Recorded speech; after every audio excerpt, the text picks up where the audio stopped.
Fereshta vole quelques instants de liberté sur son vélo, un vélo offert par une ONG. Mais pour cette jeune Afghane, les portes du monde restent désespérément fermées. Après un an passé sur l'île grecque de Lesbos, elle a été transférée avec sa famille à Ioannina, une ville de l'ouest de la Grèce à 1 heure de la frontière albanaise. Dernière étape en date, il y a 6 mois, de son odyssée inachevée.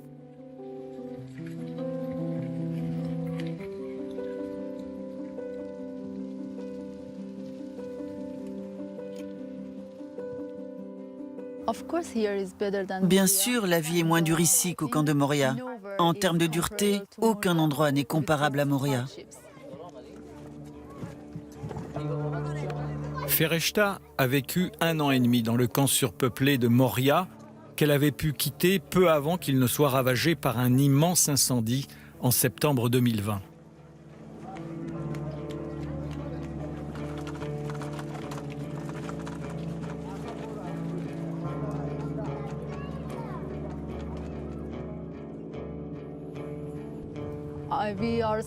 Mais nous vivons toujours dans un camp et les conditions restent difficiles. C'est comme une prison. Je me sens comme un oiseau en cage qui rêve de liberté. Le nouveau camp accueille 1200 migrants qui n'ont pas le droit de travailler et depuis août 2021, les demandeurs d'asile ne touchent plus d'allocations. Ils sont logés et nourris, mais la politique grecque en matière de réfugiés reste très stricte. Le gouvernement interdit l'entrée du camp aux observateurs étrangers et prévoit même bientôt de l'entourer d'un mur. Et ils veulent encore durcir les règles pour les réfugiés. Ils veulent nous fixer des horaires d'entrée et de sortie. C'est triste de devoir vivre dans ces conditions. C'est dur, c'est démoralisant et ça finit par briser les gens.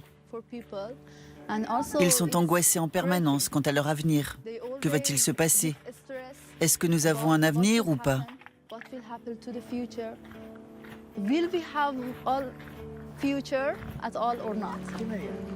Les réfugiés n'ont aucun contact avec la population locale et seule la solidarité au sein du cercle familial maintient l'espoir.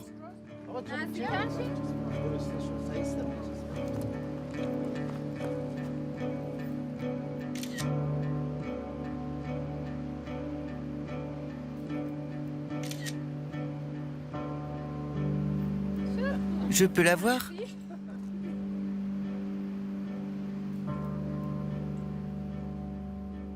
Pour seul refuge, tous ces demandeurs d'asile ont trouvé le hall d'une usine désaffectée située à 500 mètres du camp.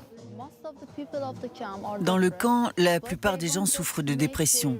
Tout ce qu'ils veulent, c'est trouver une occupation pour tuer le temps, pour oublier leurs problèmes.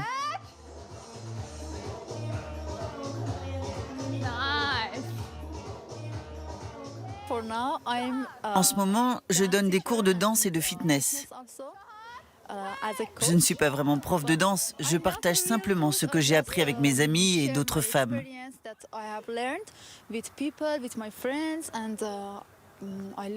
J'aime le sport, j'aime m'amuser avec les gens et avec mes amis. Et je continuerai à faire du sport, parce que j'ai envie de progresser.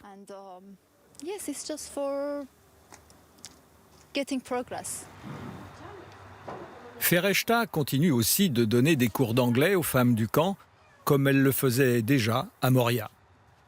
Ici, une ONG a créé un centre social. Au menu, cours de langue et d'informatique, mais aussi des ateliers de couture, de réparation de vélos et de menuiserie. Le projet est financé par des dons et dirigé depuis 5 ans par Mimi Apig. Il y a ici des migrants qui attendent pendant des années que quelqu'un veuille bien statuer sur leur demande d'asile et sur leur avenir. Dans ce contexte, je trouve assez admirable que ces gens trouvent jour après jour l'énergie de se lever, de faire leur toilette, de préparer le petit déjeuner, de réveiller leurs enfants et d'essayer de passer leur journée de manière constructive.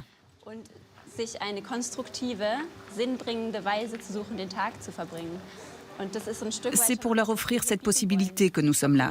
Mais après, les gens sont libres. Ils peuvent partager leurs connaissances, trouver des gens à qui parler, réparer des objets, en fabriquer de nouveaux. C'est comme ils veulent. Ekbal, le père de Fereshta, est ébéniste de formation. Avec son fils, Erfan, il apprend aux réfugiés à fabriquer des meubles pour leur bungalow. Ces femmes ont besoin d'une étagère à chaussures et d'une autre pour leurs vêtements.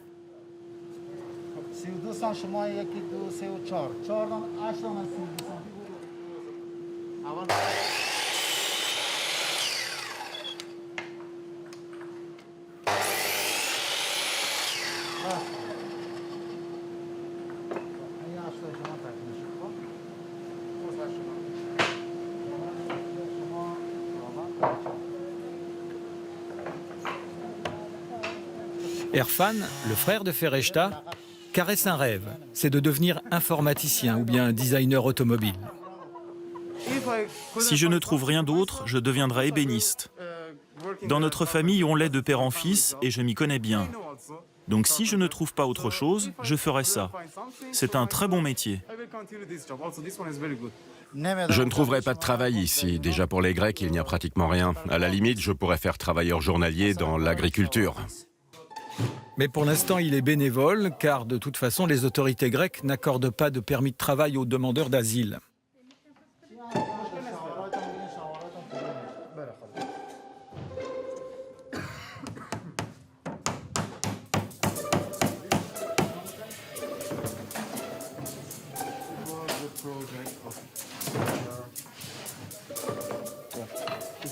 Voilà, son projet est terminé.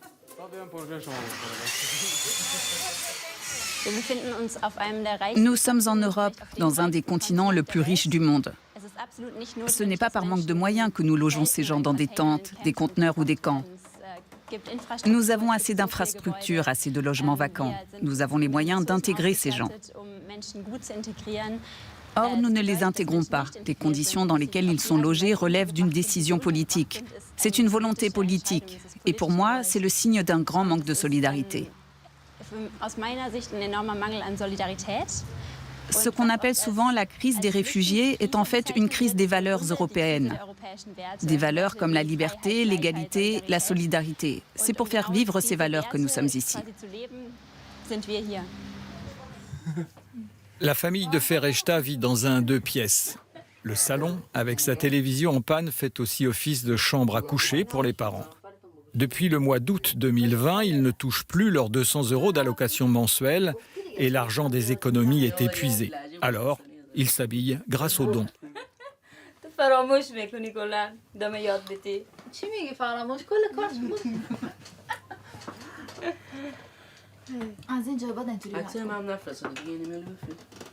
Ekbal, le père, conserve précieusement les images de son entreprise.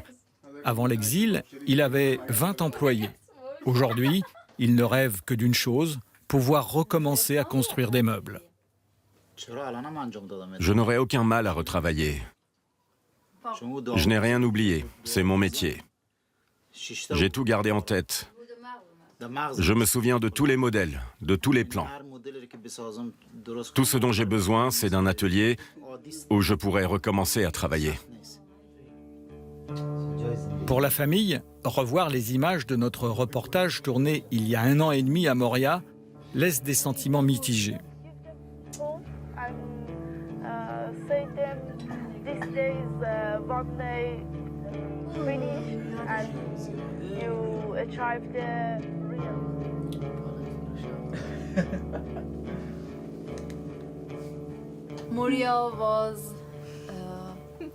Le camp de Moria était très dur. Ici, c'est mieux, mais ça reste dur.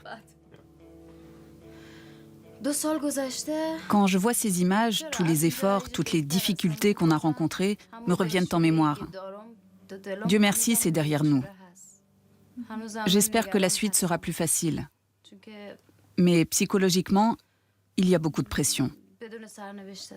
Nous ne faisons qu'attendre, attendre, sans vraiment savoir ce qui va nous arriver.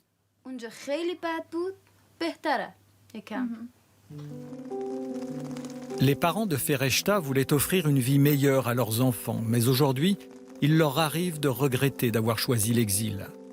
Voilà presque 2 ans qu'ils attendent une décision des autorités grecques. Si leur demande d'asile est acceptée, ils pourront rester dans l'Union européenne, Dans le cas contraire, ils risquent d'être renvoyés en Turquie, le pays d'où ils sont partis pour l'Europe à bord d'un canot pneumatique.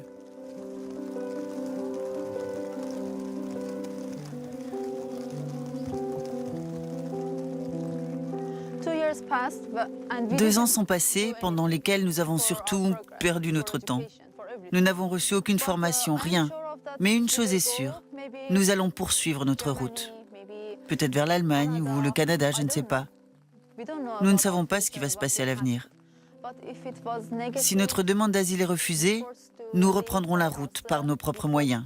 Nous serons de nouveau obligés de faire appel à des passeurs. Mais un refus serait un échec terrible. Moralement, ce serait très dur. Mais nous continuerons à avancer, quoi qu'il arrive. Nous n'avons pas d'autre choix si nous voulons sauver nos vies. Fereshta a peur de l'avenir, mais elle n'en parlera pas devant la caméra. Elle a autre chose à dire, quelque chose qui lui tient à cœur.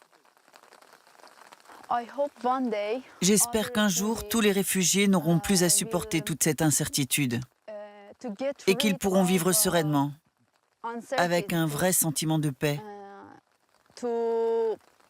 comme des gens normaux.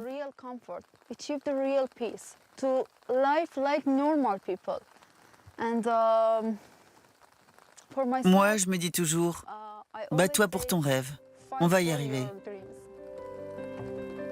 And we will achieve.